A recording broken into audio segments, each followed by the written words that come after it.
Welcome to homemakers kitchen. तो आज homemakers kitchen में आप लोगों को रमज़ान की तैयारी के सेकंड पार्ट में हम आपके लिए कुछ मसालों की तैयारी करेंगे, जिसमें कि आपको बना के रखने में आसानी हो और आपको टाइम पर मिल भी जाए। तो आइए इसको बनाना शुरू करते हैं। ये इन मसालों को कैसे तैयार करते हैं और किस तरह से ये आपको वक्त पे मिल जाए। तो अगर आप हमारे चैनल पर पहली बार विज़िट कर रहे हैं तो आपसे हम्बल रिक्वेस्ट है कि प्लीज़ हमारे चैनल को लाइक, शेयर और सब्सक्राइब ज़रूर करें और वीडियो को लास्ट तक ज़रूर देखें और स्किप बिल्कुल ना करें। आज आप ये मसाले देखकर समझ गए होंगे कि आज इन सारे मसालों से कुछ नया बनने जा रहा है। तो ऐसा बिल्कुल भी नहीं है, हम कुछ भी बनाने नहीं जा रहे हैं, बल्कि हम रमज़ान की प्रिपरेशन की तैयारी में हैं, क्योंकि अब रमज़ान बहुत ही करीब है। तो इसलिए हमको जो चीज़ें तैयार करके ज़्यादा रखने की ज़रूरत होती है उनमें है काली मिर्च, क्योंकि फ्रूट चाट अगर आप बना रहे हैं या आप किसी तरह की पकौड़ियाँ बना रहे हैं या आप आलू के चिप्स में डालना चाहते हैं या कुछ भी इस तरह के पापड़ हैं उन पे अगर आप छिड़कना चाहते हैं तो आपको काली मिर्च की ज़रूरत ज़्यादा पड़ेगी। तो इसको पीस के रखना बहुत ज़रूरी होता है। उसके बाद हमको चाहिए होता है धनिया। ये धनिया हमने पहले साफ़ कर लिया, उसके बाद इसको खूब अच्छी तरह से धो लिया और उसके बाद सुखा के अब हम इसको पीसेंगे। इसके पीसने से ये होगा कि आपने चने बनाए या चाट बनाई या किसी भी और तरह की कोई पकौड़ी तैयार की तो उसमें आपको कहीं ना कहीं धनिया की ज़रूरत ज़रूर पड़ती है। उसके बाद हमको चाहिए होती है सौंफ। तो सौंफ का ये है कि सौंफ तो हाजिम होती है, तो कोशिश यही होती है कि आप जब भी चाट बनाते हैं या चने बनाते हैं तो आप इसको ज़रूर उसमें डाल देते हैं, या आपने पकौड़ी बनाई तो उसमें भी आपको सौंफ की ज़रूरत पड़ती है। तो हमने इसको सौंफ को भी बहुत कुछ साफ़ कर लिया है और इसको भी हमें पीस के रखना होता है। अच्छा, उसमें सबसे ज़्यादा अहम जो होता है वो होता है ज़ीरा। तो ज़ीरे बगैर तो समझ लीजिए कि किचन की कोई चीज़ भी शुरू ही नहीं होती, क्योंकि पकौड़ी बनाना है तो दही फुल्की बनाना है तो चने बनाना है, चाट बनाना, कुछ भी तो हमें ज़ीरा ज़रूर चाहिए होता है। तो इसलिए हम जो है इसमें ज़ीरे के भी बहुत ख़ास समझते हैं, इसलिए ज़ीरा तो बहुत इम्पोर्टेंट है। तो हम ज़ीरे को भी भून के और पीस के रखेंगे। अच्छा, उसके बाद ये तो हो गई हमारी अफ्तार के टाइम ज़रूरत में आने वाली चीज़ें। अब ज़रूरत पड़ती है हमको सहरी की। तो सहरी में ये होता है कि भाई आप कुछ ऐसी चीज़ें खाएं जिससे दिन भर आपका ताकत से रहे और ताकतवर रहे, आपको बिल्कुल परेशानी भी ना हो और थकावट भी ना हो। तो ये हमारे पास कुछ ये जो है ड्राई फ्रूट है। तो हमने इनको इस तरह रखा है कि ये आपकी पसंद पर है कि आपको क्या क्या ड्राई फ्रूट पसंद है। तो इससे ये है कि आप अगर इसको सहरी में दूध लेते हैं या आप किसी भी तरह से, कोई ना कोई इंसान ऐसा है, बहुत कम होता है कि दूध ना पिया जाए, लोग दूध ज़रूर पीते हैं। तो आप दूध में इसको तीनों चीज़ों को देखिए, हमने लिया है काजू, लिया है पिस्ता और बादाम। इन तीनों को आप बहुत अच्छी तरह थोड़ा हल्का सा ड्राई रोस्ट कर लीजिए और उसके बाद आप इसको दूध में घोल के 1 चम्मच डाल के और आप मिक्स कर लें और उसके बाद आप पी लें। सारा दिन आपको बहुत ही आराम से गुजर जाएगा। ताकत भी पहुंचती रहेगी कि आप अगर बिजी हैं, आपके पास जहनी भी काम है, हाथ पैरों के भी काम है, तो आप किसी भी काम में आपको बिल्कुल भी प्रॉब्लम नहीं होगी और आराम से वो काम आपके हो जाएंगे। अच्छा, इन सब के बाद अगर आप ऑलिव ऑयल रखते हैं तो सबसे अच्छी बात है, क्योंकि ऑलिव ऑयल जो होता है आप फ्रूट चाट बनाएं तो इसमें ज़रूर डालें, या आप जो दूध आप किसी दूध में ये मेवे डाल रहे हैं उनके साथ भी आप इसको डाल के बच्चों को भी दे सकते हैं, बड़ों को भी दे सकते हैं। ये हर एक के लिए फ़ायदेमंद होता है। तो इसलिए आप अगर ऑलिव ऑयल का यूज़ करें पूरे रमज़ान तो बहुत ही अच्छा रहता है। ये हर तरह से आपको फ़ायदा पहुंचाता है। तो अब आइए इसको बनाना शुरू करते हैं कि ये चीज़ें सब कैसे तैयार होंगी और कैसे बनेंगी। ये मॉइस्चर है, नमी है, वो इसकी निकल जाए, उसके बाद आप इसको भून लें। ये देखिए बहुत कुछ भून गया है। अब इसको हमें ज़्यादा भूनने की ज़रूरत नहीं है। ये देखिए हल्की हल्की सी भुने भुने जीरे की स्मेल भी आना शुरू हो गई है, और जीरे की स्मेल वैसे भी बहुत अच्छी होती है। तो आप ऐसा भी कर सकते हैं कि आप पूरा पीसे नहीं, आप इसको थोड़ा सा आधा अगर पीस लें तो आधा आप ऐसे ही भुना हुआ खड़ा रखें, क्योंकि कभी कभी किसी चीज की बघार के लिए भी हमको चाहिए होता है। तो हमें भुना हुआ जीरा बहुत अच्छा लगता है कि आप बघार में भुने हुए जीरे को डालिए। देखिए कितना अच्छा टेस्ट आता है और बहुत ही मजेदार भी हो जाता है और पेट को ठंडक भी पहुंचाता है। तो ये देखिए जीरा हमारा भुन चुका है, इसको हम निकाल के और अब इसको भी पीस लेते हैं हम। इसके बाद हम भून लेते हैं सौंफ। हम तो आप लोगों को यही राय देंगे कि आप सौंफ को पीस के ही रखें, क्योंकि पिसी हुई सौंफ जो होती है वो हर तरह से फायदेमंद होती है।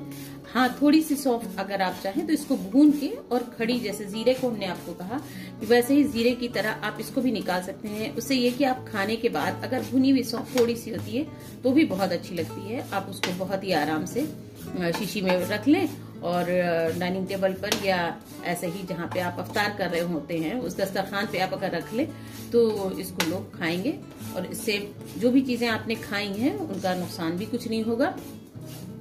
और आपको अगर गैस की प्रॉब्लम है या आपको गैस बनती है तो आप इसको खाएं तो गैस में भी ये आपको आराम देगी। आप देखिए कितनी अच्छी सी भून के, और खुशबू आप समझ सकते हैं कि इसकी कितनी अच्छी खुशबू होती है। तो सौंफ भी बहुत अच्छी खुशबू आ रही है इसकी भून जाने की। ये देखिए बस हमारी सौंफ भी भून के तैयार हो गई है। इसको भी हम ठंडा होने के लिए रख देते हैं। पहले हम सारे मसालों को ठंडा कर लेंगे और उसके बाद फिर एक एक करके सारे पीसते चले जाएंगे।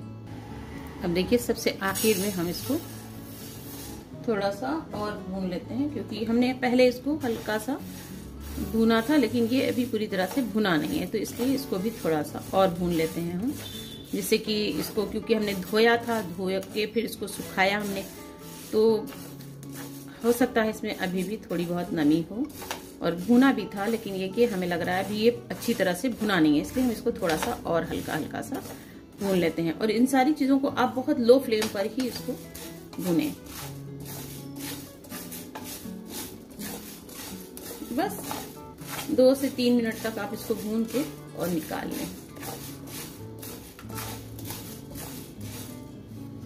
अच्छा, धनिया भुना हुआ और पिसा हुआ होता है तो आप जानते हैं कि अगर आपने इकट्ठा नहीं है तो आप अलग अलग अगर सारे मसाले रख रहे हैं, जैसे कि चाट बनाना है या चनों में डालना है या किसी और चीज में डालना है, तो आपको ये पिसा हुआ भुना हुआ धनिया मिलेगा। तो आपको भूनने की जरूरत नहीं होगी, क्योंकि जिस वक्त आप अफ्तार बनाने बैठते हैं आपको बहुत तेजी होती है, बहुत जल्दी होती है कि अरे एकदम वक्त आ रहा है और हम जल्दी जल्दी, तो उस वक्त सारे मसालों का पीसना और इकट्ठा करना, अरे ये लाओ वो लाओ, ऐसा तो थोड़ा सा भागम भाग का काम होता है। तो इसलिए आप चाहें तो इन चीजों को अगर प्रिपेयर करके पहले से रख लेते हैं तो आपको खुद ही लगेगा कि सच में कितनी आसानी हो जाती है ये चीजें पहले से भुनी हुई मिले। स्पेशली ये जो मसाले जो कि आपको फौरन की फौरन पीसना होते हैं। अब आजकल जैसे कि लाइट का कभी कभी इश्यू हो जाता है, अगर लाइट नहीं आ रही है तो आप समझ सकते हैं कि आपको अफ्तार भी बनाना है और लाइट आ नहीं रही है, तो आप किस तरह इसको जल्दी जल्दी भूनेंगे और जल्दी जल्दी आप इसको पीस भी लेंगे। तो इसलिए पहले से ही इन सब चीजों को भून के पीस लेना ज्यादा अच्छा है। और अब हम इसमें भून लेते हैं ये काली मिर्च। जब आप काली मिर्चों को भून लेते हैं तो ये जो इनके अंदर मॉइस्चर होता है वो तो खत्म हो जाता है और इनकी एक कहना चाहिए इनके फ्लेवर जो अंदर दबा होता है वो भी निकल के आ जाता है।